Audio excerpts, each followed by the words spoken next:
لقاؤنا في هذه الليلة المباركة مع شخصية كثر فيها ومن حولها الجدل.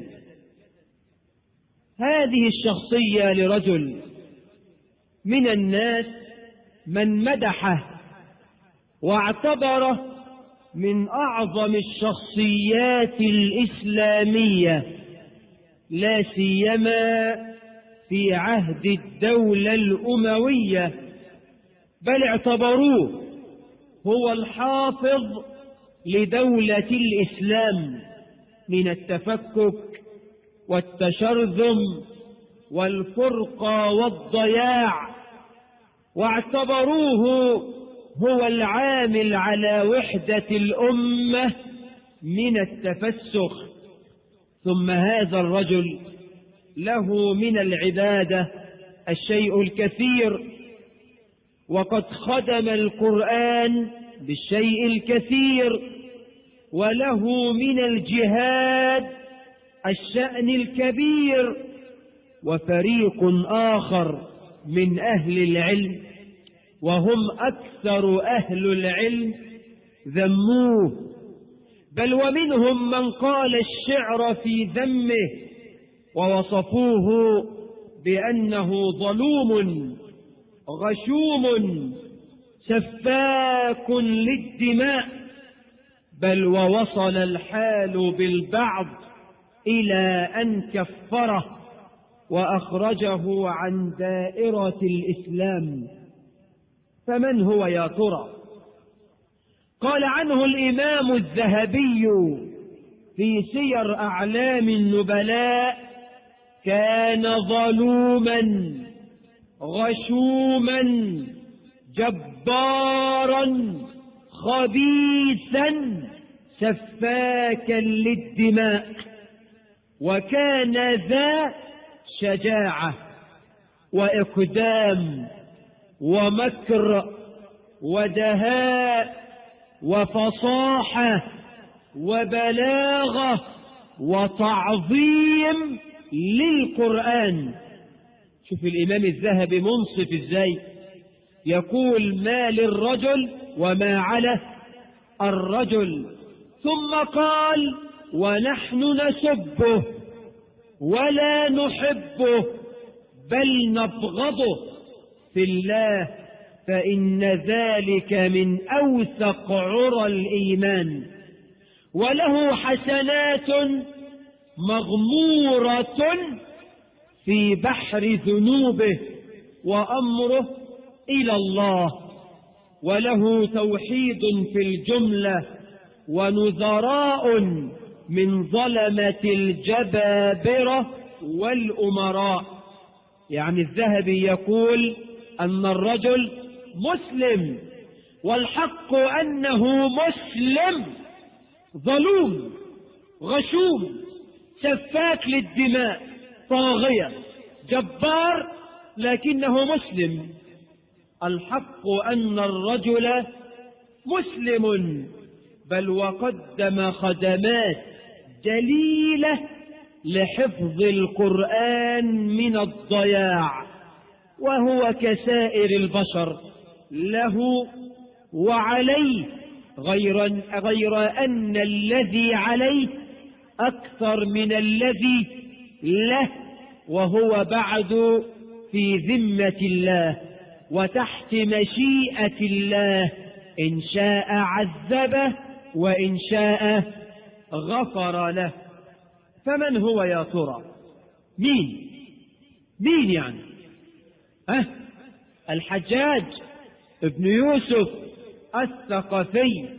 أردنا إنصافا للتاريخ أن نذكر سيرة هذا الرجل بحسناته وبسيئاته، ولست بدعا في هذا، فإن الإمام الذهبي على جلالته ترجم له، بل كل من تكلم في التاريخ ترجم للحجاج بن يوسف الثقفي. بل وقعت في يدي رسالة دكتوراه، واحد سعودي واخد دكتوراه في شخصية الحجاج بن يوسف من جامعة الملك محمد بن سعود، دكتوراه في دراسة شخصية الحجاج بن يوسف. الرجل له وعليه. قال عمر بن عبد العزيز: لو تخابست الأمم وجاءت كل أمة بأخبث خبيثها وجئنا بالحجاج لغلبناهم. بيمدحوا ولا بيذموا؟ بيذموا. أسماء بنت أبي بكر قالت للحجاج في وجهه: لقد قال لنا رسول الله صلى الله عليه وسلم: يخرج من ثقيف كذاب ومبير. أما الكذاب فقد عرفناه، المختار الثقفي الذي ادعى النبوة، وأما المبير سفاك الدماء فهو أنت يا حجاج. تمدحه أم تذمه؟ تذمه. بل إن عمر بن عبد العزيز والحسن البصري ساعة أن سمع بموت الحجاج سجدا لله شكرا. حجاج جمهور العلماء يذموه، لكن منهم من مدحه، والحق أن الرجل له وعليه. محمد بن سيرين قال: مسكين أبو محمد. الحجاج كانت كنيته أبو محمد.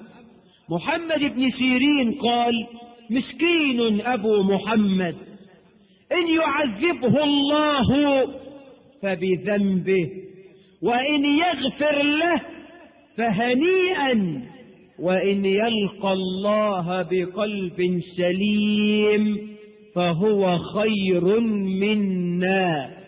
يبقى كلام ابن سيرين منصف، كلام الذهبي منصف. قالوا هو تحت المشيئة، إن عذب فبذنوبه، وإن رحم فبرحمة الله. ما الذي للحجاج وما الذي عليه؟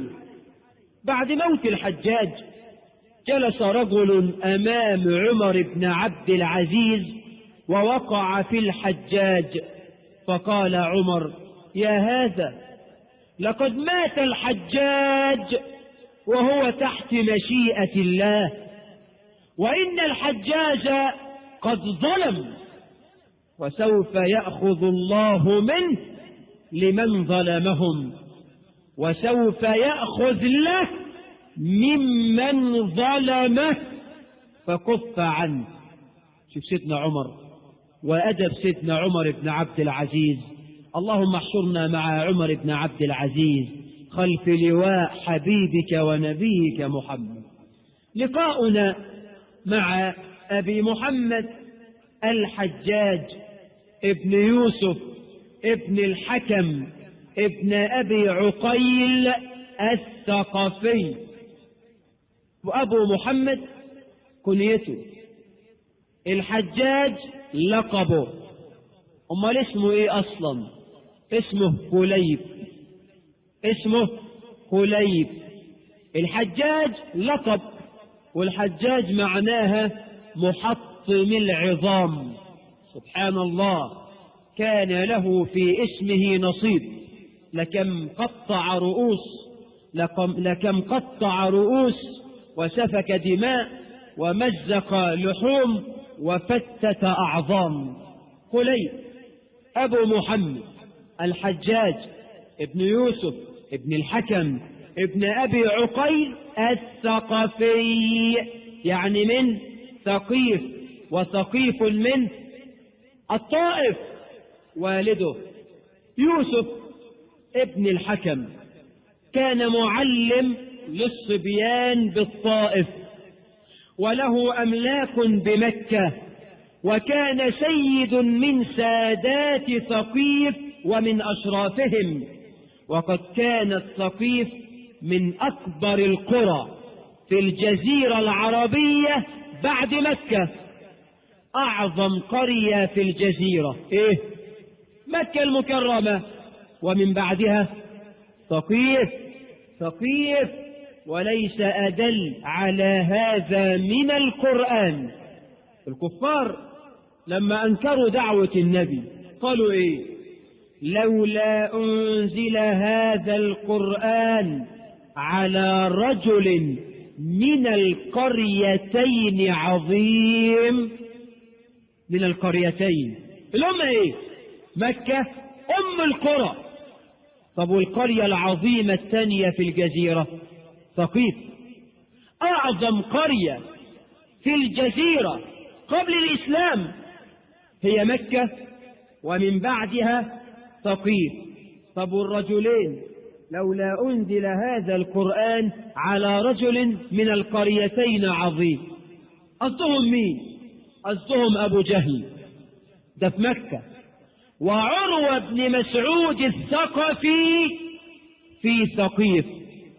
انت عارف عروة بن مسعود الثقفي الصحابي اللي مات شهيد يقرب للحجاج ايه؟ جده لأمه. سبحان الله. يبقى الحجاج حفيد سيد ثقيف الصحابي الشهيد عروة بن مسعود الثقفي. هذه المعلومات أكثر الناس لا يعرفونها. صلوا على رسول الله. هذه بلدته التي نشأ فيها. أمه اسمها الفارعة بنت همام ابن عروة ابن مسعود الثقفي. يبقى عروة جده لأمه، أمه الفارعة بنت همام ابن عروة بن مسعود الثقفي سيدة الثقيف، وأكثر نساء ثقيف ثراء وحليا. وكانت قبل الزواج من يوسف والد الحجاج تحت الصحابي المغيرة ابن شعبة الثقفي. أم الحجاج زوجها الأول المغيرة صحابي ابن شعبة الثقفي. ويروى أنه دخل عليها مرة في السحر فوجدها تتخلل. تتخلل يعني ايه؟ بتنظف سنان، ماسكة الخلة وبتسلك سنان. دخل عليها فوجدها تتخلل فبعث إليها بطلاقها، فسألته عن سبب الطلاق فأخبرها أنه دخل عليها في السحر فوجدها تتخلل، ثم قال: إن كنت بادرت بالطعام فأنت شرهة، وإن كنت بت والطعام بين أسنانك فأنت قذرة. فطلقها لهذا بالظن، تعشت قبل جوزها ميت، شرهة، سوء أدب، أو كلت ونامت وصحيت في السحر ولما تغسل الفم بعد الطعام يبقى قذرة، فطلقها لهذا. فقالت للمغيرة: كل ذلك لم يكن، كل ذلك لم يكن، ولكني تخللت من شظايا السواك. لما قامت من النوم بتتبع السنة. النبي كان أول ما يصحى من النوم أول حاجة يعملها إيه؟ السواك. وبعد السواك يقول: الحمد لله الذي أحياني. سواك يطيب الفم قبل أن يذكر الله. فأم الحجاج تسوكت، شظايا السواك دخلت بين الأسنان فتخللت. قالت: كل ذلك لم يكن، ولكني تخللت من شظايا السواك، ووالله ما فرحنا إذ كنا ولا حزنا إذ بنا. الحجاج ورث البلاغة عن أمه، بتقول له ما فرحنا إذ كنا. إذ كنا إيه؟ يوم ما كنت متجوزاك ما فرحتش ولا حاجة. وما حزنا إذ بنا. بنا يعني إيه؟ اتطلقنا. وما حزنا إذ بنا. فندم المغيرة على ما بدر منه وخرج أسفا، فلقيه يوسف والد الحجاج، فقال المغيرة ليوسف هل لك إلى خير أدعوك إليه؟ قال ما هو؟ قال تزوج الفارعة بنت همام، فقد طلقتها، فهي سيدة نساء ثقيف ولعلها تنجب لك. فتزوجها فولدت له الحجاج، وولدت من بعد الحجاج محمد أخو الحجاج. هذه أمه، هذا أبوه. جده هو عروة بن مسعود الثقفي الصحابي الشهيد عظيم الطائف، أعظم شخصية في ثقيف، أحد الشخصيات الكبيرة البارزة في جزيرة العرب، وأحد الرجلين اللذين قال فيهم العرب لولا أنزل هذا القرآن على رجل من القريتين عظيم. اقرأ تفسير الآية تجد ما أقوله لك. أسلم عروة متأخرا سنة 9 هجرية، أسلم بعد فتح مكة سنة 9 هجرية، وسر رسول الله صلى الله عليه وسلم بإسلامه، ثم استأذن عروة النبي في الخروج إلى قومه ليدعوهم إلى الإسلام، فقال له رسولنا إني أخاف عليك أن يقتلوك. قال لو وجدوني نائما ما أيقظوني، يعني أنا سيدهم لا تخشى علي من الضياع. لو وجدوني نائما ما يجرؤ أحد أن يوقظني.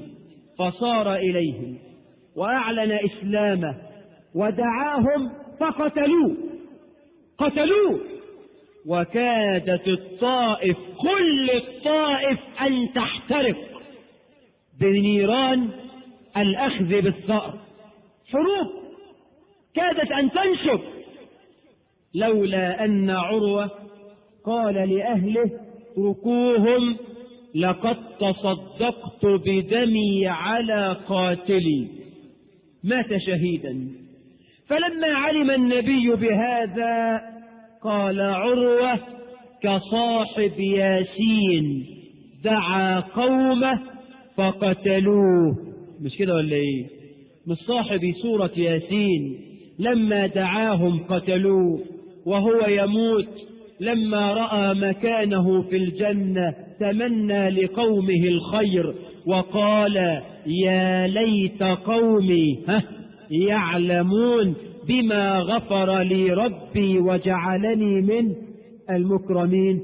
ده جد الحجاج يا عم، عروة بن مسعود الثقفي. نشأة الحجاج: نشأ الحجاج بقرية اسمها الكوثر من قرى الطائف، وكان قد ولد في عام 41 هجرية، ولقب بالحجاج، وكنيته أبو محمد. أمال اسمه إيه؟ قليب. ورأى بعض الصحابة، وعلى ذلك فالحجاج من التابعين. مش كده؟ مش التابعي هو الذي رأى الصحابة مسلمة؟ الحجاج تابعي، رأى ابن عمر وابن الزبير وأنس وأبو هريرة، وكانت عبد الله بن الزبير. وكانت لهجة أهل الطائف من أقوم لهجات العرب، من أفصح الألسن العربية في الجزيرة لسان الطائف، حتى أنه حدث في خلافة عثمان بن عفان أن قدمت عليه نسخة للقرآن فوجد فيها خطأ، فقال عثمان: أظن أن الناقل لم يكن من أهل الطائف، وأنه كتب تحت إملاء عربي من غير بني هذيل. يبقى أفصح الناس في المنطق بنو هذيل، وأفصح الناس في الكتابة والتلقي أهل الطائف. دي شهادة مين؟ سيدنا عثمان بن عفان. ولذلك نشأ الحجاج لغوي فصيح دقيق في كلماته، بليغ في خطبه، وقد حفظ القرآن في كنف أبيه. بل وقال البعض إن الحجاج قد عمل محفظ للقرآن زمانا طويلا. كان شغال محفظ قرآن الحجاج، وأبوه محفظ قرآن، وحفظ القرآن وهو صغير، وحفظ الكثير من أشعار العرب، بل وكان يقول الشعر. وبحكم قرب الطائف من مكة فقد رحل الحجاج من الطائف إلى مكة، وسمع العلم من بعض الصحابة. سمع طرفا من التفسير من ترجمان القرآن عبد الله بن عباس، وسمع منه الحديث، وسمع من أنس بن مالك، ومن أبي بردة ابن أبي موسى الأشعري، ومن أنس بن مالك، ومن سعيد بن المسيب. تابعي، بقول لك تابعي من التابعين. وللرجل أشياء تكتب بماء الذهب وعليه كوارث ومصائب. الجانب الطيب في حياة الحجاج إيه؟ أولا أخلاقه. أولا الحجاج كان رجل في قمة الذكاء، ذكي جدا، يتوقد نباهة وذكاء وفراسة، داهية من دهاة العرب ومن أذكى العرب. قاتل ابن الجارود للقضاء على فتنته، وأشرف ابن الجارود على هزيمة جيش الحجاج، بل بعث إلى الحجاج برجل يقول له: سلم نفسك ولك الأمان. شفت الهزيمة؟ خلاص.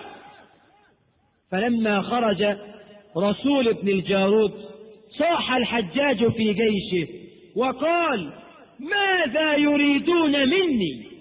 يريدون مني أن أؤمن ابن الجارود؟ يا هذا قل له إن هذا لن يكون.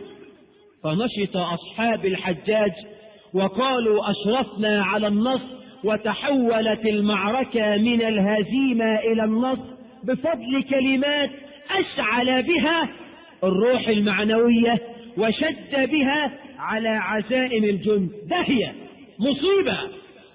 مما يدلل على ذكاء الحجاج أيضا هذا الموقف الطريف. صعد مرة إلى المنبر يخطب الجمعة. طيب، في العراق وكل أهل العراق يدعون على الحجاج ويبغضون الحجاج.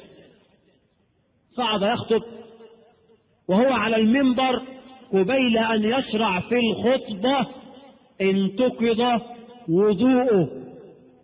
طب يعمل ايه؟ ده خطيب الجمعة هو اللي بيصلي بالناس، والحجاج لو قال لهم انتقض وضوئي هيعيروه بها إلى أن يموت، هم بيتلككوا له أصلا. طب وبعدين يعمل ايه؟ الدهاء اشتغل. قال بعدما حمد الله وأثنى عليه: بلغني أنكم لا تحسنون الوضوء، وقد نويت أن أعلمكم وضوء النبي محمد. يا غلام ائتني بالطست والماء لأعلمهم كيف كان الرسول يتوضأ.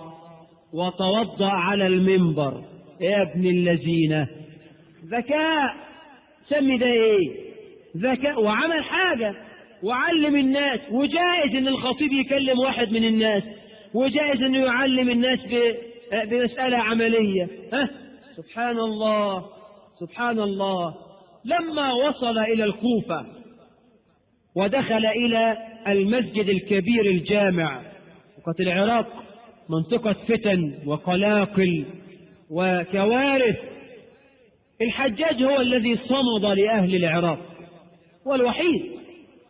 فلما دخل وصعد على المنبر، صعد وهو متلثم بعمامة خز حمراء، متقلدا سيفه، متنكبا قوسه. وبعدين الناس ينتظرونه أن يخطب، جلس على المنبر، مش خطبة جمعة، جلس على المنبر وسكت، والناس ينتظرون. سكت سكتة طويلة أهمهم بها، وأحبوا أن يسمعوا كلامه، حتى قال أحدهم: لعن الله هذا ولعن عبد الملك الذي أرسله، أرسل إلينا غلاما لا يستطيع أن ينطق عياه. بعت واحد مش عارف يتكلم، عيي، جاهل، غير فصيح، حتى رماه البعض بالحصى. عندها قام إليهم وحصر اللثام ونهض قائلا: أنا ابن جلا وطلاع الثنايا، متى أضع العمامة تعرفوني. يا أهل الكوفة، إني لأرى رؤوسا قد أينعت وقد حان قطافها، وإني لصاحبها، وكأني أنظر إلى الدماء بين العمائم واللحى. وشرع بكلمات من نار شديدة فصيحة بليغة زجرهم بها، كان وقعها عليهم أشد من الضرب بالسيوف والرمي بالنبال. فين ذكاؤه هنا؟ السكوت ده ذكاء. الخطيب الذكي، احنا تعلمنا من مشايخنا ان الشيخ لما يؤذن الخطيب ما يقفز على طول ان الحمد لله، اتقل شوية. مشايخنا علمونا كده، قال لي يا ابني اتقل شوية. الراجل يؤذن ما تقفز على طول على الميكروفون، اقعد ربع دقيقة، 20 ثانية، 10 ثواني. ليه؟ لأن انت عارف ان في ناس هو يخش الجامع ويسند على العمود، الشيخ يقول إن الحمد لله، تلاقي صاحبنا وصل شخيره إلى سطح القمر ينام. في ناس غاوية تنام في دروس العلم، في ناس النوم عندها في خطبة الجمعة مزاج. فلما نتقل شوية الأذان خلص وصاحبنا بينعس اهو. الله، الراجل ما اتكلمش ليه؟ أنا عايز أنام بقى يعني. في ايه؟ واحد مشغول، واحد مش عارف ايه. الراجل ده ساكت ليه؟ كده كل الأعين ستتجه إلى الخطيب، كل الرؤوس تشرف إلى الخطيب. في ايه؟ كله بيكلم نفسه. هو ما انا طالع بقى على طول إن الحمد لله، صلوا على رسول الله. الحجاج فعل هذا، وهذا من ذكاء الحجاج. أي نعم. اسمع، الحجاج الكريم، الحجاج كريم، كريم جدا جدا. كان الحجاج كريما، ما وضع أمامه طعام إلا وطلب من يشاركه فيه، وكان يقول: البخل على الطعام أقبح من البرص على الجسد. كلام حلو والله، حكمة. البخل على الطعام أقبح من البرص على الجسد. ولما ولي العراق كان يطعم في كل يوم على 1000 مائدة، يجتمع على كل مائدة 10 أنفس، وعلى المائدة الشواء والثريد والسمك، ويرسل الرسل إلى الناس: أيها الناس هلموا إلى الغداء. وإذا غربت الشمس: أيها الناس هلموا إلى العشاء. ثم خطب في الناس فقال: رسلي إليكم الشمس، إذا طلعت فتعالوا للغداء، وإذا غربت فتعالوا للعشاء. فين الحجاج؟ أي كرم، أي كرم! من كرمه عفوه عند المقدرة. مش كان قتال قتلة؟ مش كان ظالم؟ أيوة، وله مواقف عفى فيها عن الناس. عجيب الرجل ده، شخصية عجيبة، جمع خير وشر. اسمع من عفوه: دخل عليه رجل اسمه سليك فقال: عندي شكاية يا أمير. الحجاج كان بيحكم نصف الدولة الأموية لوحده، نصف الدولة الأموية بيحكمها لوحده، ويعين الولاة اللي عايزهم ويفصل اللي عايزهم، وعبد الملك بن مروان يعني مسلموا الأمور. نصف الدولة الأموية تحت يد الحجاج. حكم وصل للصين. أيوة. طيب، دخل عليه رجل اسمه سليك: يا أمير، عندي شكاية. قال: ما هي؟ بيسمع الشكاية. ما هي؟ قال: عصى عاص من عرض العشيرة فحلق على اسمي، وهدمت داري وحرمت عطائي. لماذا؟ واحد من قرايبي خرج عليكم، فهو تحرموني من العطاء وتهدوا بيتي، أنا عملت إيه؟ قال الحجاج: هيهات، ألم تسمع قول الشاعر الذي قال: جانيك من يجني عليك، وإنما تعطي الصحاح مبارك الجرب، ولرب مأخوذ بذنب عشيرة، ونجى المقارف صاحب الذنب. فقال: أصلح الله الأمير، سمعت الله قال غير هذا. قال: وماذا قال؟ قال: يا أيها العزيز إن إخوة يوسف، يا أيها العزيز إن له أبا شيخا كبيرا، فخذ أحدنا مكانه، إنا نراك من المحسنين. قال: معاذ الله أن نأخذ إلا من وجدنا متاعنا عنده، إنا إذا لظالمون.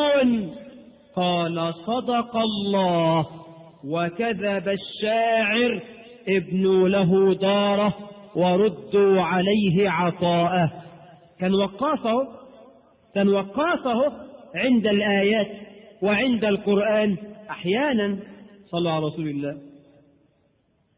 أمر مرة بقتل رجل، فقال الرجل: يا أمير، أسألك بالذي أنت غدا بين يدي أذل موقفا مني بين يديك إلا عفوت عني. قال: عفوت عنك. لما ذكروا بالآخرة وبذله بين يدي الله في الآخرة قال: عفوت عنك. بل من الطرائف التي تدل على عفو الحجاج إنه خرج مرة وهو بالمدينة للصيد، وكان قد انفرد وحده، فقال الحجاج للأعرابي: أيها الرجل، أخبرني عن حال أهل المدينة. قال: بشر حال. قال: لما؟ قال: نزل بالمدينة الظلوم الغشوم. قال: من؟ تقصد الحجاج؟ قال أي نعم. قال أخبرني عن سيرة هذا الأمير. قال ظلوم غشوم لا حياه الله. قال لو شكوه إلى أمير المؤمنين عبد الملك. قال هيهات، إن عبد الملك أظلم منه. يا خبر أبيض. قال عبد الملك أظلم وأغشم لعنه الله. خبط ده كده خبط. قال هكذا. قال أي نعم. أغريب أنت لا تعرف؟ وبينما هما في هذا الحديث إذا بالخيل قد أحاطت بالحجاج فأمر بالقبض عليه. بضوا عليه. فقال الأعرابي يا حجاج السر الذي بيني وبينك أحب أن يكون مكتوما. فضحك الحجاج وعفى عنه. كان بيعفو أحيانا. حدث مرة ما هو أطرف، إن الحجاج خرج مرة والتقى برجل والرجل لا يعرف الحجاج، فقال أخبرني عن الحجاج. قال ظلوم غشوم أخذله الله لا حياه لعنه الله. ثم أقبل الناس وقالوا أمرك يا أمير. قال أمير من هذا؟ قالوا ألا تعرفه؟ إنه الأمير الحجاج بن يوسف الثقفي. فأسقط في يد الرجل ثم قال يا أمير اعلم أني أجن في كل شهر 3 مرات، يأتيني الصرع ولا أدري ماذا أقول، واليوم كنت في أشد حالات الصرع. فضحك الحجاج وقال شفاك الله وعفاك. لكم صراحة الله. كان أحيانا بيعفو وكان أحيانا بيسامح. اسمع الموقف المذهل ده. الحجاج أنكر مرة أن الحسين بن علي رضي الله عنه من ذرية النبي محمد. مش بينكر يعني بيطعن في نسب الحسين، لا، وبيقول ذرية الرجل أبناؤه وأبناء أبناؤه، يعني الذكور، يعني محمد أحمد. محمد خلف علي يبقى علي محمد أحمد. علي خلف حسين يبقى حسين علي محمد أحمد. أولاد الذكور اللي شايلين اسمك. حجاج قال دول ذرية الرجل، إنما سيدنا الحسين ابن ابنته يبقى ذرية سيدنا علي مش النبي. هكذا فهم. وبينما هو يخاطب أحد العلماء على هذا يحيى بن يعمر قال كذبت. قال العالم يحيى كذبت يا حجاج، في وشه كذاب، إن الحسين من ذرية النبي. قال لتأتينني ببينة أو أقتلك. قال أي نعم أأتيك ببينة. ثم قرأ قول الله عز وجل عن سيدنا إبراهيم وعن نسل سيدنا إبراهيم ومن ذريته داود وسليمان إلى قوله وزكريا ويحيى وعيسى. سيدنا عيسى له أب. سيدنا عيسى اسمه عيسى ابن إيه؟ ابن مريم.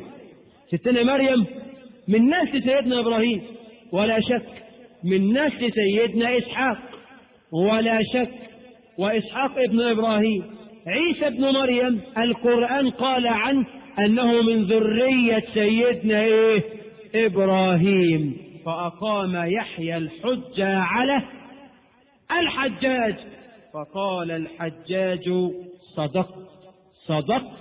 صدقت ورجع. كان وقاف أحيانا إذا أقيمت عليه الحجة بالدليل يقف عند القرآن. أيضا من مواقف عفوه أنه جيء إليه مرة بامرأة خارجية يعني منين؟ من الخوارج.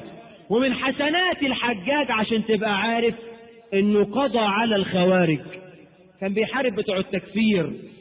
دي من حسناته، هذه من حسناته. قبض مرة على امرأة من الخوارج فسألها فقالت له لقد كان وزراء صاحبك أفضل من وزرائك. قال من صاحبي؟ قالت فرعون. وهو فرعون صاحبك؟ قالت فرعون. استشارهم في موسى عليه السلام فقالوا له أرجه وأخاه ادوا له فرصة. أينما وزراؤك أشاروا بالقتل فعفى عنها الحجاج وتركها. من أعجب ما سمعت وقرأت في العفو الموقف اللي جاي ده، عجيب والله. أتي الحجاج بأسيرين من أصحاب ابن الأشعث. ابن الأشعث اللي خرج على الدولة الأموية وانضم إليه سعيد بن جبير، والحجاج قضى عليه ذبحه. رجال الحجاج أمسكوا بأسيرين من أصحاب ابن الأشعث فقال اقتلوهما اقتلوهما. فقال الأول يا حجاج أتقتلني ولي عليك يد؟ ده أنا عملت فيك معروف. قال أنا لا أعرفك. يد إيه؟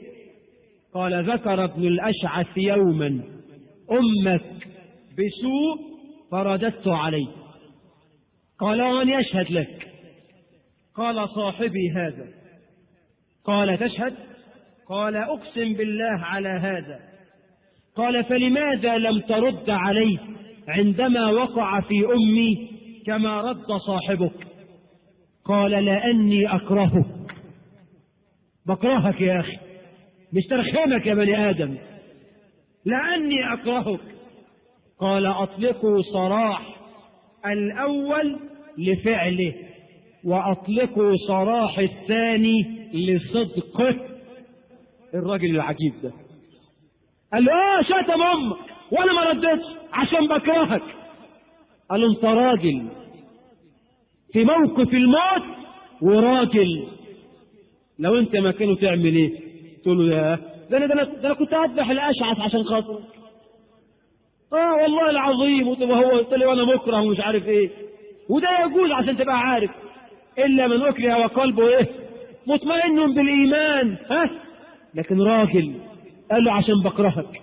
قال اطلقوا سراح الاول لفعله واطلقوا سراح الثاني ايه لصدقه. يبقى الراجل كان في حياته جانب مشرق.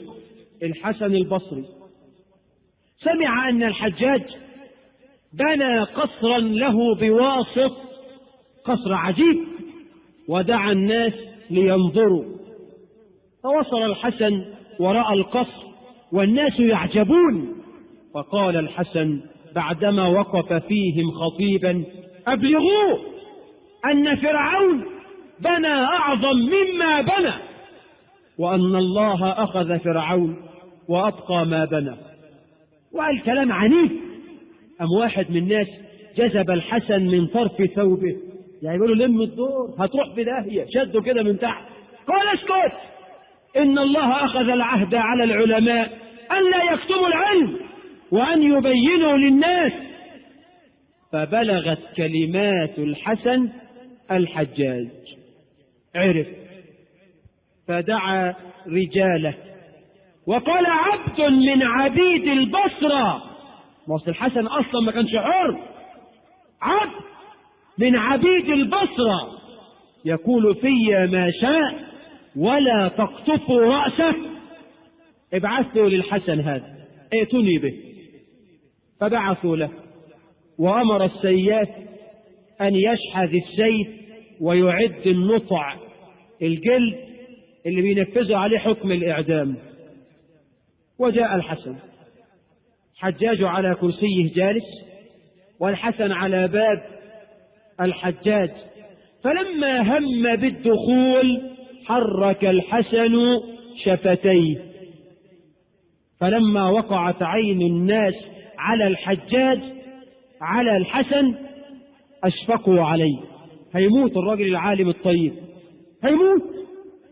ولما وقعت عين الحجاج على الحسن هش وبش وقال هنا يا أبا سعيد، والله لا تجلس إلا بجواري، تعال هنا. وقعدوا جنبه على الكرسي الكبير جنبه وقعد يسأله عن الدين، والحسن يفتيه: اوعظني، انصحني. حتى إذا هم الحسن بالانصراف قال الحجاج: يا غلام، ائتني بغاليتي، زجاجة الطيب الخصوصي بتاعتي. فجاءه بها، فأخذ يطيب لحية الحسن ويطيب من كبي الحسن، ثم قال: ادعوا لي. وانصرف الحسن والناس في ذهول. الرجل اللي بيشيع الحسن قال: والله يا أبا سعيد، لقد دعاك إلى غير ما رأيت وسمعت، ولقد رأيتك تحرك شفتيك، فماذا كنت تقول؟ قال: كنت أقول: اللهم يا ولي نعمتي ويا ملاذي عند كربتي، اجعل نقمة الحجاج علي بردا وسلاما كنار إبراهيم عليه السلام. سبحان الله، سبحان الله. هذا الحجاج قام مرة الحسن البصري بين يديه، فقال الحجاج: عظني يا أبا سعيد. قال: يا حجاج، كم بينك وبين آدم من الآباء؟ بينك وبين آدم كم أب قبلك؟ قال: كثير. قال: أين هم؟ قال: كلهم ماتوا. قال: واعلم أنك ستموت. فنكس رأسه وخرج الحسن البصري رحمه الله من عنده. يبقى الرجل كان بيسمع أحيانا ويعفو أحيانا وكريم أحيانا وينتصح أحيانا. أما عن أمانة الحجاج فاسمع. الحجاج أنا قلت كان بيحكم كم دولة؟ نصف الدولة الأموية، يعني يجي مثلا 15 دولة من دول هذا العصر، العراق كلها وما وراء العراق، باكستان وبلاد فارس، إيران والصين وباكستان، كل ده في إيديه، بيحكم له يجي 15 دولة. واليمن كانت في إيديه، والطائف في إيديه، والمدينة في إيديه، والجزيرة العربية كلها حاكمها الحجاج، كل الجزيرة كلها بيحكم له يجي 20 دولة لوحده. عارف لما مات لقوا كم في الخزنة بتاعته؟ عندما مات لم يترك من حطام الدنيا إلا 300 درهم، 300 جنيه، ومصحفا وسراجا ورحلا و100 درع، كلها موقوفة لله عز وجل، وهو الذي يحكم نصف دولة الخلافة الأموية. إذا كان أمين، الراجل كان أمين. حبس صهره مالك بن أسماء عندما تيقن أنه مد يده إلى مال الدولة، وكان يسقيه في السجن الماء الممزوج بالملح والرماد، وكان لا يقبل الوساطة أبدا. ده الحجاج يا أخوانا كان لا يقبل الوساطة أبدا. بل عندما مات أخيه محمد بن يوسف والي اليمن، وجد الحجاج في خزانة أخيه 150,000 دينار، فبعث رسالة إلى الوليد بن عبد الملك أمير المؤمنين: يا أمير، وجدت في خزانة أخي محمد 150,000 دينار، فإن يكن أصابها من حلها فرحمه الله، وإن يكن أصابها من حرام فلا رحمه الله، مرني أردها على بيت مال المسلمين. رجل أمين. فقال الوليد: بل أصابها من تجارة على عيننا، وفرحم الله محمدا. أدي الحجاج كان راجل أمين، كان راجل غيور. لما انتصر في موقعة الزاوية ودخل إلى العراق حذر الجيش فقال لا يدخل رجل منكم بيت امرأة. جيش منتصر بقى يسبوا النساء ويفعلوا الأفاعيل، قال لا يدخل رجل منكم بيت امرأة، إني أنا الغيور ابن الغيور، وإن بلغني هذا عن أحد قتلته، وقد أعذر من أنظر. حادثة تدل على غيرة الحجاج. كان ابن أخيه حاكما بواسط، وكان قد أغرم بامرأة فمنعته نفسها مرات حتى سئمت، فأخبرت أخوها بأمر هذا الرجل، فأمرها أن تسهل له الأمر ليأتي ليلا. يقول أنا عايزك في الحرام. أبدا، تمتنع تمتنع تمتنع. قالت إخوتي قالوا لها قولي له يجي لك بالليل. فجاء، ولما دخل غسق الليل وجاء قتلوه وقطعوه، ثم رموا به في عرض الشارع. وعلم الحجاج أن ابن أخيه قتل وقطع وألقي به في عرض الطريق، وثبت بالأدلة أن ابن أخيه كان يريد أن يرتكب الفاحشة بهذه المرأة، عنوة يريد، وأنهم قتلوه لما ملوه. فقال الحجاج هو هدر لا يقتل فيه أحد. رجل غيور ما بيحابيش حد، ما عندوش وسطات. هذا الحجاج بن يوسف الثقفي، وده الجانب المشرق اللي الناس ما يعرفوهوش عن الحجاج بن يوسف. من تدين الحجاج انه كان كل ليلة بيختم القرآن، كل ليلة يختمه كله، وكان قد حفظه وهو صغير، حتى أن عمر بن عبد العزيز، شوف سيدنا عمر يقول ما حسدت الحجاج عدو الله حسدي إياه على حبه القرآن وإعطائه لأهل القرآن. طبعا ده مش حسد بغيض، دي غبطة، مش كده؟ يقول لك أنا ما حسدتش الحجاج إلا على حبه للقرآن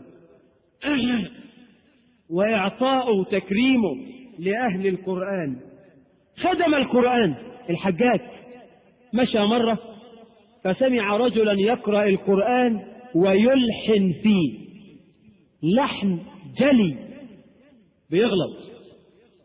وانت عارف القرآن زمان الرسم العثماني ما كانش على الحروف نقاط، وهم عرب عارفين، فممكن العربي ده يقرأ لكن انت تتلخبط. مكتوب إياك نعبده وإياك نستعين.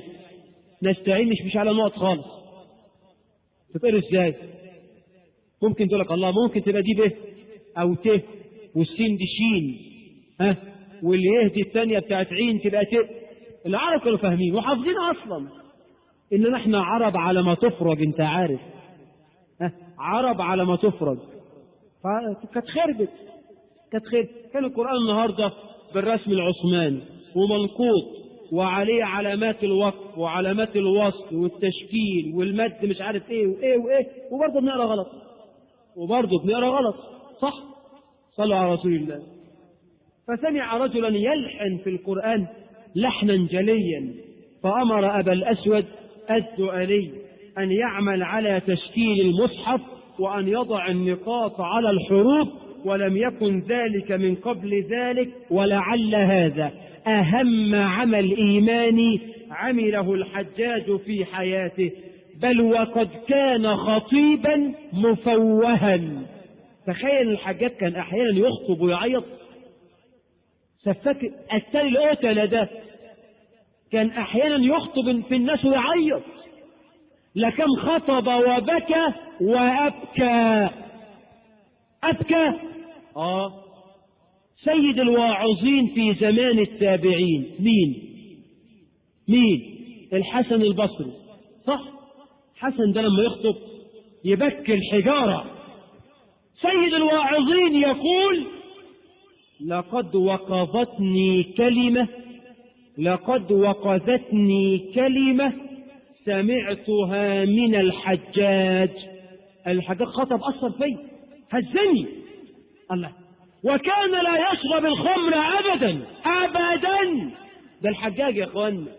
ذكر ابن كثير أن الخليفة عبد الملك بن مروان أو الوليد بن عبد الملك عزم على الحجاج بكأس نبيذ فأبى. قال: لما؟ قال: إني أنهى أهل عملي عن الخمر، ولا أريد أن أخالف قول العبد الصالح، وما أريد أن أخالفكم إلى ما أنهاكم عنه. وكان لا يأنف من سماع النصيحة. اسمع ده وهنختم بيه عشان الأذان. اسمع وقول لي لو أنت مكان الحجاج تعمل إيه؟ دخل الحجاج مرة وهو صغير إلى المسجد النبوي يصلي. وقف بجانب سعيد بن المسيب بيصلي جنبه، فلم يحسن الحجاج الصلاة. يصلي بينقر الصلاة نقر الغراب، أو بيفترش افتراش مش عارف الكلب السبع، وبيقع إقعاء الكلب، ما بيحسنش. فلما انتهت الصلاة أمسك سعيد بن المسيب بطرف ردائه، راح مسك الحجاج كده وقال له: يا هذا، لقد هممت أن أضربك بنعلي، لا تحسن الصلاة؟ هممت أن أضرب وجهك بنعلي هذا. والحجاج ساكت لا يرد عليه. ثم مرت السنون وولي الحجاج جميع الحجاز، وأقبل وهو الأمير ودخل مسجد النبي. أكبر عالم في المسجد النبوي في هذا الوقت من؟ سعيد بن المسيب، اللي هزأني زمان.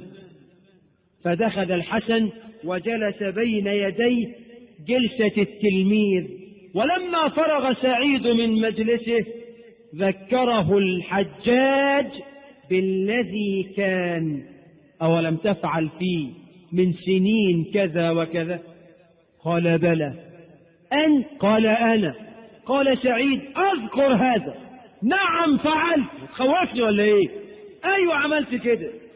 فقال الحجاج: جزاك الله من معلم ومؤدب خيرا، والله ما صليت بعدك صلاة إلا وأنا أذكر قولك جزاك الله خيرا. الراجل ده بالله عليك لو انت وديك انت مش محصل بواب حتى، لا أمير ولا حاجة، واحد مسكين زي حالتنا، لو أنا بعد الصلاة رحت أفشك من هدومك قلت لك إيه ده؟ أخبطك بالجزمة؟ هممت أن أضربك بالنعل؟ عندك 50 سنة ومش عارف تصلي؟ تعمل فيا إيه؟ تضربني. ده احنا بنترفق بالناس، وحضرتك وفخامتك وسعادتك ولا يقبلون. وبعدين لما بقى أمير برضه سامحه. هذه الصورة المشرقة في حياة الحجاج. لحد هنا نقول ايه؟ الله يرحم الحجاج. اللي جاي بقى نقول فيه الله يخرب بيت الحجاج. أراد الحجاج مؤدبا لولده فأشير عليه بأستاذين، أحدهما نصراني عالم، والآخر مسلم أقل علما، فاختار الحجاج المسلمة. فلما سئل عن ذلك قال: أحببت أن يكون معلمهم رجل ينبههم للصلاة عند وقتها ويدلهم على شرائع الإسلام ومعالم الدين. رجل عاقل والله. النهارده يقول لك أنا أدخل واد مدرسة تعلمه فرنساوي شيء والمدارس اللي غير إسلامية وكذا وكذا. طب دول هينبهوهم للصلاة ازاي؟ الحجاج كان أذكى من مئات وألوف من الآباء في هذا الزمن. قال لمعلم أولاده يوما، قال له: علم أولادي السباحة قبل الكتابة. قال: السباحة قبل الكتابة؟ لما؟ قال: لأنهم يجدون من يكتب عنهم ولا يجدون عند المخاطر من يسبح عنهم. مش كده ولا ايه؟ لو راكبين قارب وغرق حد هيعوم عنهم؟ هو اللي مش هيعرف يعوم هيغرق. قد يجدون من يكتب عنهم لكنهم لن يجدوا من يسبح عنهم. فهذا أيضا من ذكائه في تربية الولد. برضو الحجاج انتصر انتصارات كثيرة. بلاد الهند وبلاد الصين، يعني باكستان وبنجلاديش، هي الهند القديمة. وايه تاني؟ باكستان وبنجلاديش والهند اللي هم دول 3 دول. زمان كان كل دول اسمهم ايه؟ الهند. كانت حتة واحدة وكانت كلها إسلامية. الاستعمار هو اللي قسمها، دي بنجلاديش ودي باكستان ودي الهند، وفي الوسط كشمير المتنازع عليها. ال3 دول دول زمان كانوا دولة واحدة اسمها ايه؟ الهند. فتحها الحجاج. هو اللي فتحها. بعث قائد من قواده اسمه محمد بن القاسم. الحجاج فاتح بلاد الترك، فاتح بلاد الأفغان، فاتح بلاد سمرقند، فاتح بلاد الصين. تخيل كل الانتصارات دي بجيوش الحجاج وتحت إمارة الحجاج والقادة قادة الحجاج وبتوجيهات مباشرة من الحجاج. بنجلاديش، باكستان، الهند، أفغانستان، بلاد تركيا، بلاد الترك، بداية الصين. الله. وبعدين هو القاضي على فتنة الخوارج، قاضي على الشبيبية، خوارج بتوع التكفير، لكم قطف في رقابهم، وده من أجل أعماله. وبعدين كل اللي خرجوا على الدولة الأموية وحاربهم الحجاج انتصر عليه. انتصر على ابن الأشعث اللي كان في جانبه سيدنا سعيد بن جبير، انتصر على سيدنا عبد الله بن الزبير، وانتصر على جيش ابن الزبير في العراق أولا، ثم في المدينة وفي الطائف بعده. الراجل ده داهية، كل معركة قادها تقريبا انتصر فيه. سبحان الله العظيم. يبقى هو قائد عسكري محنك بغض النظر كان على الحق أو على الباطل. أنا بتكلم كقيادة، قائد عسكري محنك ما خاض معركة وهزم فيه ولم ينكس له لواء ولم تسقط له راية. طيب قصة قضاء الحجاج على سيدنا ابن الزبير، القصة ايه؟ القصة طرف الخيط فيها من زمان سيدنا معاوية بن أبي سفيان، سيدنا صحابي. سيدنا معاوية بايع لولده يزيد على الخلافة من بعده. وكان معاوية بن أبي سفيان رضي الله عنه قد أجمعت عليه الأمة كأمير للمؤمنين. ولا خدها عنوة؟ سيدنا معاوية خدها عنوة؟ لا والله. تقول ازاي؟ ده حارب سيدنا علي ومعارك. ما حاربوش على الخلافة، لا، على الثأر من قتلة عثمان. دي القصة بس. وسيدنا علي كان معاه بس بيرى أنه نأخذ بالثأر من قتلة عثمان في ظل النظام والاستقرار. سيدنا معاوية كان متعجل في هذا. طيب، وبعد موت سيدنا علي على يد الذين تآمروا على قتل سيدنا علي وسيدنا معاوية، مو كانوا رسمين خطة يقتلوا سيدنا علي وسيدنا معاوية وسيدنا عمرو في يوم واحد. فقتل علي ورزق الشهادة رضي الله عنه. آلت الخلافة من بعد سيدنا علي إلى من؟ الحسن. سيدنا الحسن ظل خليفة 6 أشهر بس، وقال صيانة لدماء الأمة أتنازل عن الخلافة لمعاوية. مش كده؟ تنازل. يبقى أتباع سيدنا الحسن تابعوه وتنازلوا لسيدنا معاوية. يبقى كل الأمة أجمعت على سيدنا معاوية. اوعى تظن انه خدها عنوة، واوعى تاخد دينك من التمثيليات بتاعت الرقاصين والطبالين. لا، سيدنا معاوية صحابي نعله فوق الرؤوس. أي نعم. سيدنا معاوية بايع في حياته لولده يزيد، وطلب البيع من كبراء الصحابة، فبايع كل أهل الشام، كله بايع، وبايع أكثر الصحابة، ولم يعترض من الصحابة الأكابر إلا أقل القليل. ابن عمر اعترض ثم بايع بعد لمصلحة المسلمين. ابن الزبير امتنع، ابن عباس امتنع، كل بايع بعد. وكانت الخلافة من قبل شورى كما تركها النبي، والنبي قال اجعلوها للصديق، ما قالش بس لمح مش كده؟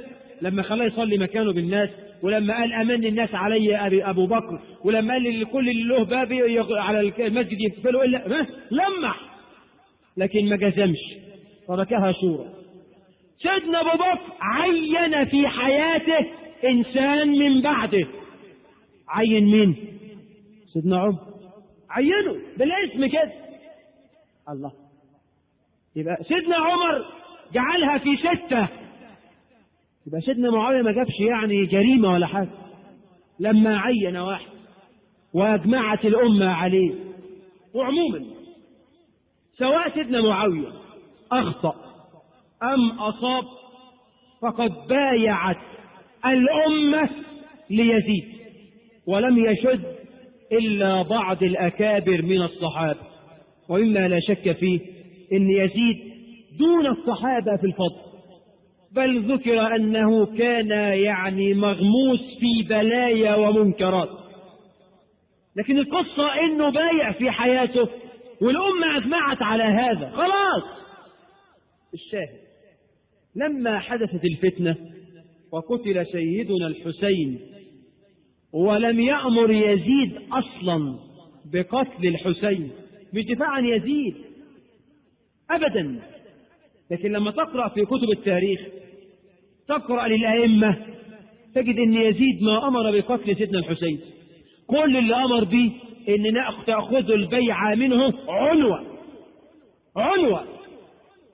المهم لما استشهد سيدنا الحسين، أعلن ابن الزبير خروجه على الخليفة الأموي. ده بعد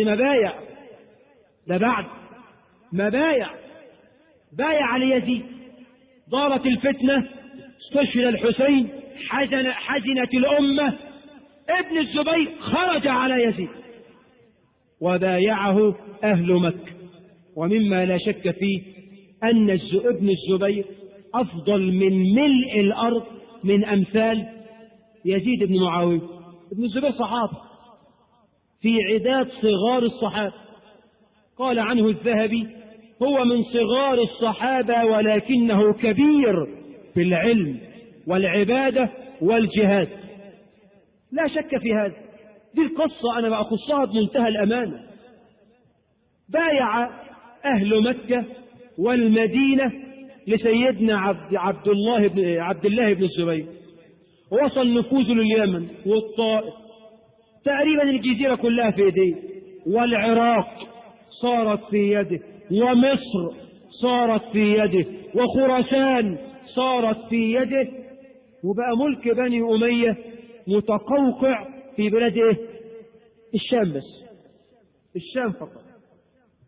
وعندما ولي عبد الملك ابن مروان عمل على القضاء على ابن الزبير، وولى الحجاج ودارت المعارك إلى أن أخذ منه مصر، وأخذ العراق وخراسان والطائف واليمن، وأخذ منه المدينة، وصار ابن الزبير محاصر في بيت الله الحرام في مكة.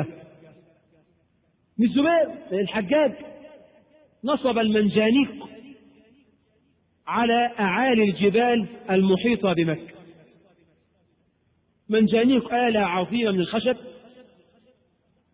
يوضع النار فيها وتوضع الحجارة فيها وتجذب من طرفها بحبل بشدة تطيره، مدفعية قديمة يعني، دبابة قديمة لو صح التعبير.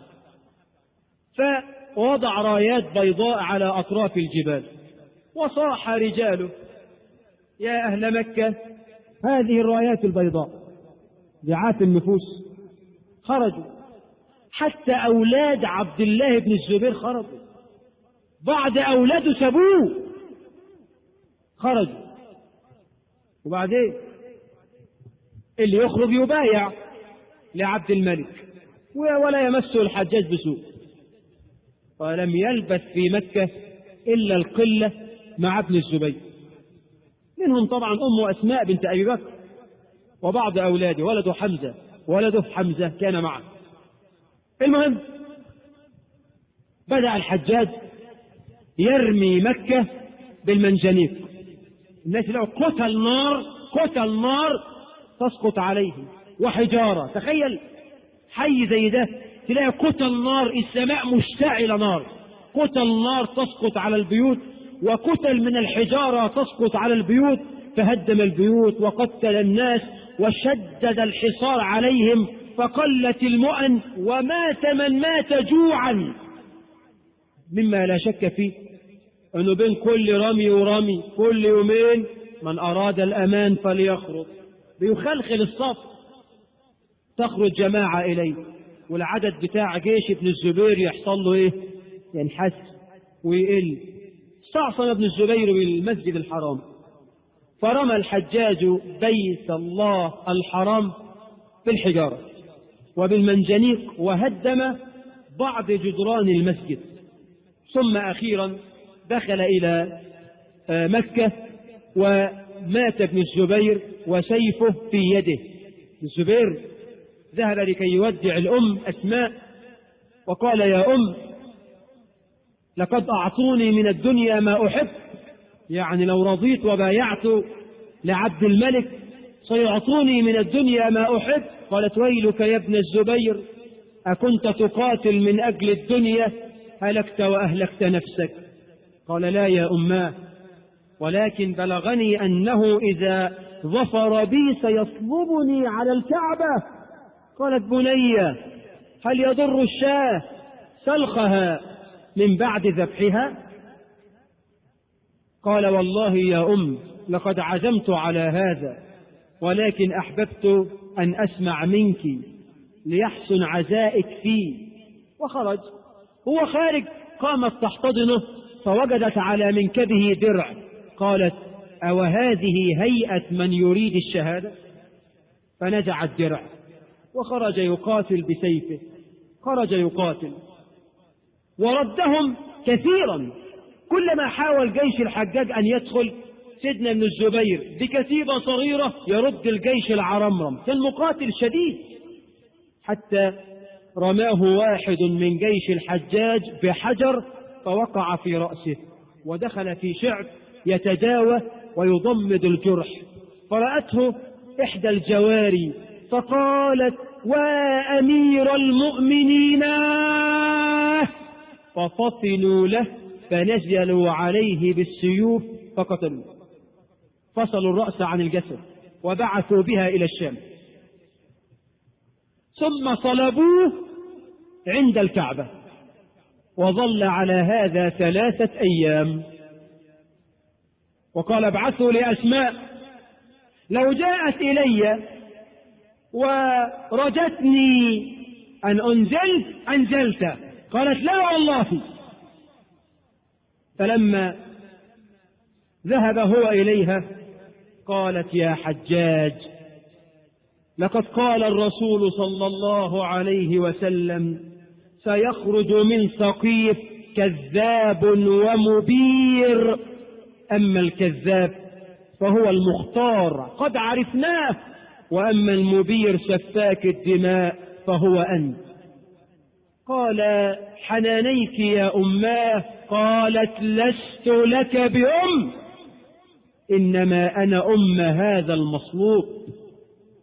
أما آن لهذا الراكب أن ينزل ولهذا الفارس أن يترجل. شوف يا أخي، سبحان الله. أما آن لهذا الراكب، ليش المصلوب المتعلق اعتبرته إيه؟ راكب، أن ينزل، ولهذا الفارس أن يترجل. 3 أيام والجثة مصلوبة، وريح المسك يملأ المسجد الحرام من جثمان بن الزبير. فلما أنزلوه بأمر عبد الملك، سمع عبد الملك بهذا وأمر بإنزاله، ودفنوه. دفنته أسماء بعدما جهزت، ولم تمكث في الدنيا بعد دفن ابن الزبير إلا جمعة، وكانت مسنة وعمياء رضي الله عنها وعن الزبير وعن ابن الزبير. طيب، ده الحجاج الظلوم الغشوم. عارف الحجاج لما مات لو كان في السجن، مر الحجاج يوما على السجون في الحر الشديد، سجون العراق، والناس يصرخون. قال: ما هذه الأصوات؟ قالوا: من الحر، الناس يصرخون. فقال: اخسأوا فيها ولا تكلمون. في بيتك اخسأوا فيها ولا تكلمون. هذه الكلمات من الذي سيقولها في الآخرة؟ الله. ويقولها لمن؟ لأهل النار. سبحان الله العظيم. عندما مات الحجاج أخرجوا من سجنه 81,000 سجين، منهم 30,000 امرأة. هذا الحجاج قاتل سعيد بن جبير، عندما قبض على ابن جبير وقال: اختر لنفسك موتة أقتلك بها. قال: بل اختر لنفسك أنت يا حجاج، فأي قتلى تقتلني بها يقتلك الله بها غدا، الجزاء من جنس العمل. وكان بينهما حوار طويل جميل. وجهوا ناحية القبلة، فقال: وجهت، ووضعوه في ناحية الأرض، أينما تولوا فثم وجه. قصة طويلة. وقطع رأس سعيد بن جبير وهو آخر قتيل يقتل. كيف مات الحجاج؟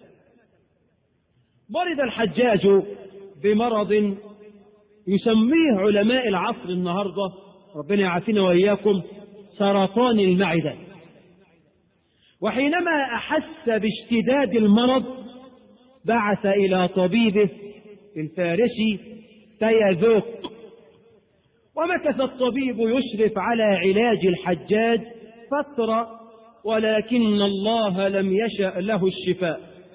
أحس الحجاج بدنو الأجل، فكتب إلى عامله قتيبة بن مسلم بأنه فكر في سنه، فوجد أنه قد بلغ 53، وأن من وصل إلى 50 سنة اقترب من نهايته.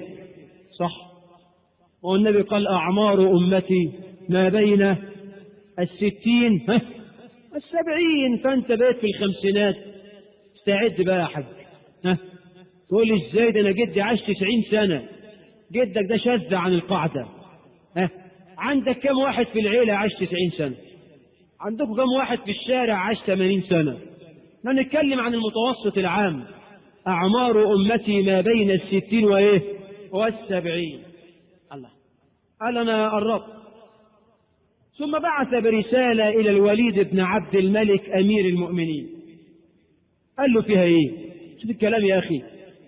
يقول له: يا أمير المؤمنين، لقد كنت أرعى غنمك وأحوطها حياطة الناصح الشفيق برعية مولاه. فجاء الأسد يعني الموت فبطش بالراعي ومزق المرعى كل ممزق، وقد نزل بمولاك يعني بخادمك ما نزل بأيوب الصابر.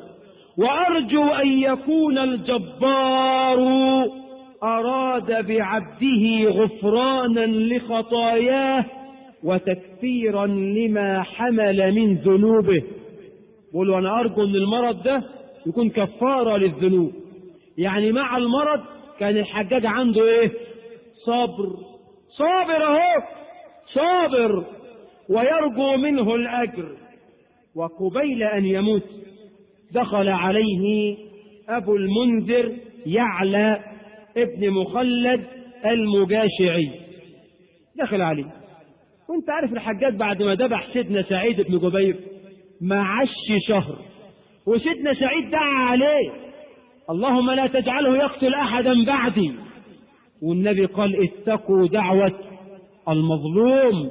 وده مش مظلوم عادي، ده عالم مات بموته علم كثير رحم الله ابن جبير.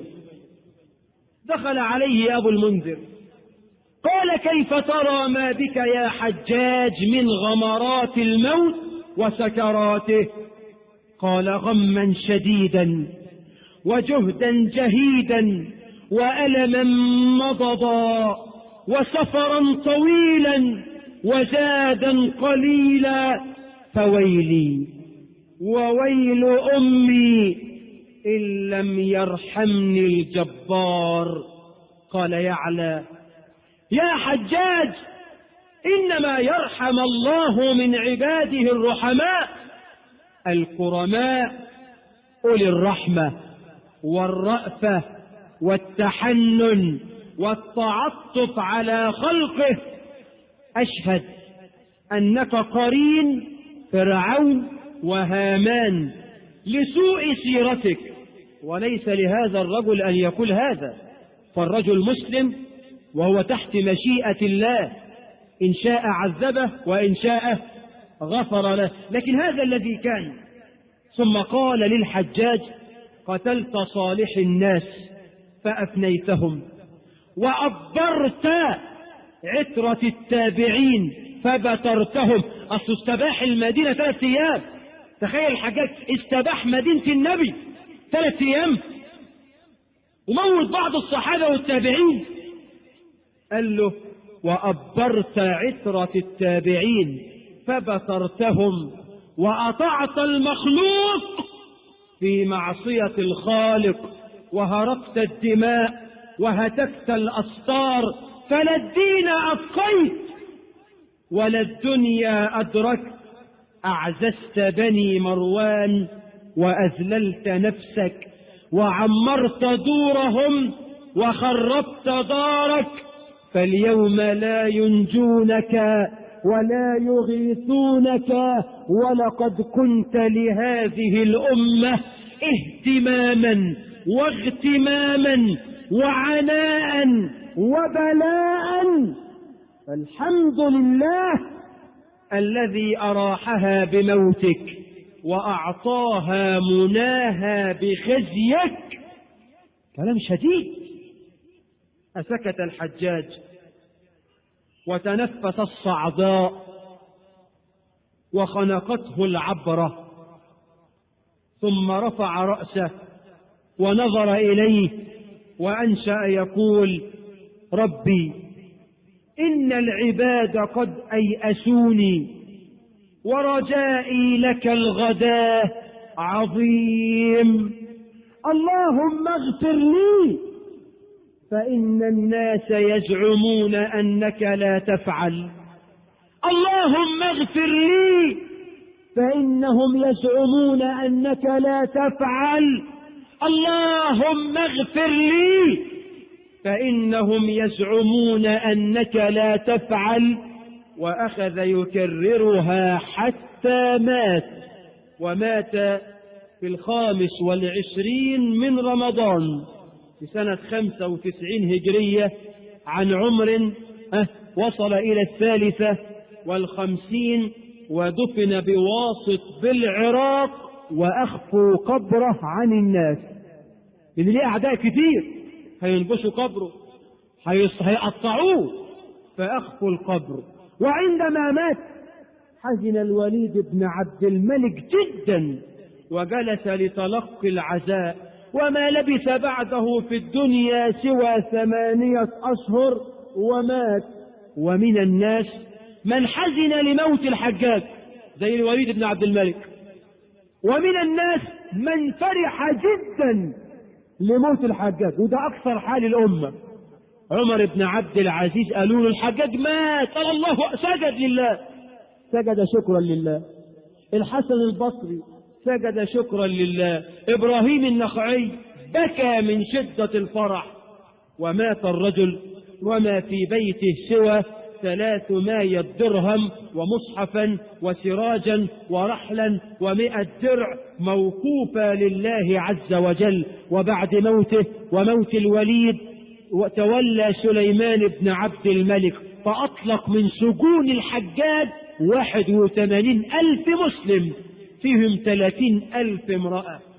جلس سليمان مرة مع يزيد بن أبي مسلم العالم، فقال سليمان: يا يزيد، أترى أن الحجاج قد استقر في قعر جهنم الآن؟ وصل يستغرق 70 سنة لحد ما يوصل، مش الكافر كده؟ فالخليفة قاعد بقى مع عالم فبيمزح: ايه رأيك الحجاج وصل تحت دلوقتي؟ فقال العالم: لا تقل هذا يا أمير المؤمنين، فإن الحجاج عاد أعداءكم ووالى أولياءكم وبذل مهجته لكم، وهو يوم القيامة عن يمين أبيك عبد الملك وعن يسار أخيك الوليد، فاجعله حيث شئت. في النار معهم، ده كان دراعهم. فأسكته عمر بن عبد العزيز. وقع رجل أمامه في الحجاج قال: اسكت، إن الحجاج ظلم وسيقتص ربنا منه لمن ظلمهم، وسيقتص له لمن ظلمه. الرجل تحت مشيئة الله فكفكف عنه. إذا هذا هو حال العلماء. الرجل مسلم ظالم جبار طاغية، بس في النهاية داخل دائرة الإسلام، يبقى في النار ولا في الجنة؟ نقول ايه؟ الله أعلم، تحت مشيئة الله. إن شاء عذبه بعدله وبذنوبه، وإن شاء غفر له بفضله وبرحمته. اللهم أعز الإسلام